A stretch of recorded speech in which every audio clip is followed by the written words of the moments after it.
Welcome back, guys. So, Cannon Busters episode 11. So, just finished it, and now this is an episode that I can highly recommend. Start to finish, just one of the best episodes of the season, which gives me hope for the last episode. But let's get into episode 11. So, it starts off with them hiding right outside of Gara's Keep, Odin and Kelby. Um, Odin goes in ahead of them.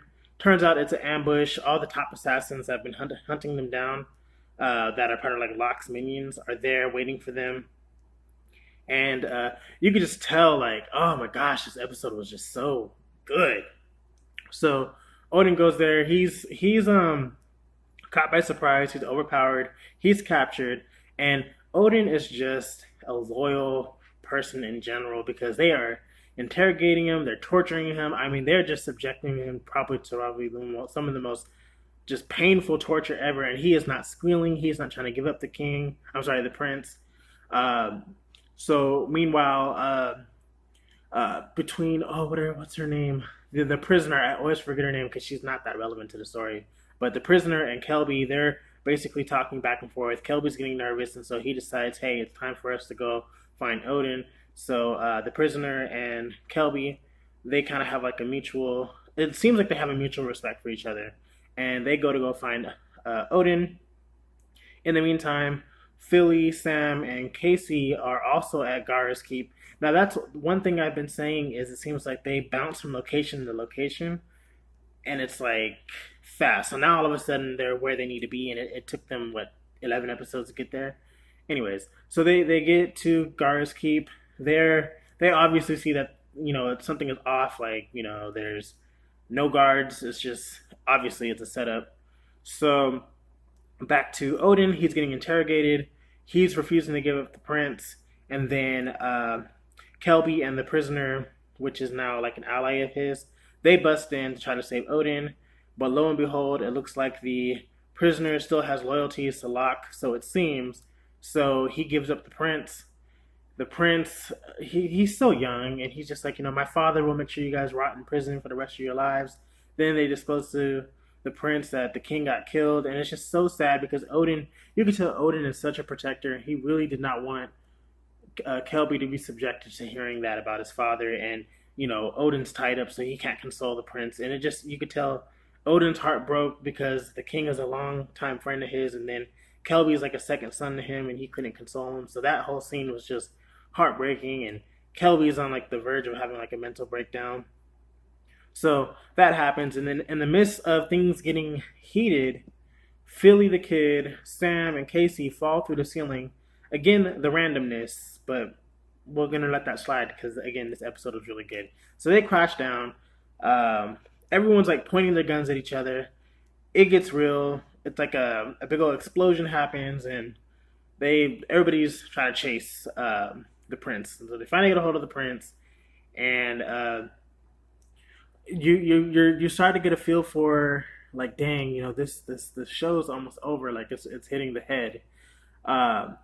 So while they're running away, Philly the kid is like pointing his gun at the prince, which I thought was just so random. Like, why is he pointing the gun at the prince? So Casey catches on. And she's like, she's naive. Why are you pointing the gun at the prince? And Philly doesn't really explain. I'm assuming it's because he's royalty. He's got issues with Boudica. He wants his revenge. Like, it makes sense. So all of a sudden, Philly the kid, like, they finally slow down. And he's like pointing the gun at the prince. And of course, that puts Sam in like this conundrum of like, you guys are both my friends. Like, what's going on? Like, she can't really compute what's going on. And Kelby's just being really, he's having an emotional breakdown. He basically told Sam that, Sam, you have no feelings. You have no, like, you're nothing. You're just a toy. Like, he doesn't mean it, but he's poor guy. He lost his father. I think he thinks Odin died. And then the prisoner that he had like some type of mutual respect for, she ends up dying. Which I forgot to mention, she actually died protecting him, which I'm sure will traumatize him for the rest of his life. So that all that's going on, and so Locke's minions finally catch up to them.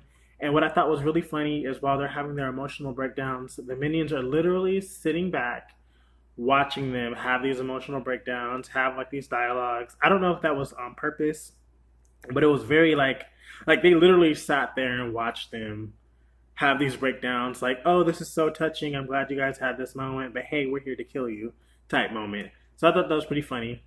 And then when everything seems like it's about to just be in grave danger for everybody, guess who pops up? Which I called it, I believe after episode 6 I called it. 9 pops up super fast, like always. He doesn't save the day per se, but he definitely gives them a little bit of time to kind of figure out, what's going on. While 9 does pop up, they still manage to snatch up the prince. So Sam, Philly, and Casey are chasing after the prince. Obviously, Philly wants to kill the prince, and then Sam and Casey are obviously they want to save the prince. So I'm pretty sure in episode 12 that's going to come to a head. So as you guys can see in the excitement in my voice, I am thoroughly pleased with episode 11. That was a very well directed episode. I wish that the last couple of episodes would have had this energy, but I feel like that's normal in an anime where you have a couple episodes that just are kind of like there just to be there. But yeah, like episode 11 has got me excited, and I'm just like, oh dang, like we have one more episode left, and then that's it, that's over. So I don't even have any like theories. I just pray Odin doesn't die. Odin has been my favorite character so far. No, none of the other characters have really caught my eye. I really, really like Odin, so I hope that he gets to whoop some butt and get like some type of, vengeance upon those assassins, man, because he deserves it. He's a G. It's just, I like Odin's character. Um, and we only have one episode left to kind of get an explanation as to how in the world we got here, and like with the magic and like the reasons for Locke and why he's doing what he's doing. Maybe if the show gets picked up for a season 2, they'll be able to delve a little bit deeper into the backstory. But episode 11, I am super duper pleased with this episode. If I could give it a ranking, which I actually wasn't rating these episodes, I probably should have. If I could rate this episode, it would definitely have gotten a 10 out of a 10. This was a good episode, hands down. But like always, guys, engagement really helps my channel. So please, if you guys like this episode, it's episode 11. If you guys liked it, please give my video a like, comment, let me know who you guys' favorite character is. I didn't think I was going to take a liking to this anime as much as I did. I promise you, when I get done with the overall season, I just might consider doing character profile reviews. Again, that's something I'm new at, but hey, all it takes is an idea, right? So just engage with me. The more you guys engage, the more my channel gets noticed, the more my content gets pushed out there. And yeah, just you guys, I really appreciate it. This is just really exciting for me. And like always, guys, you guys have a great rest of your week, and I will see you guys later.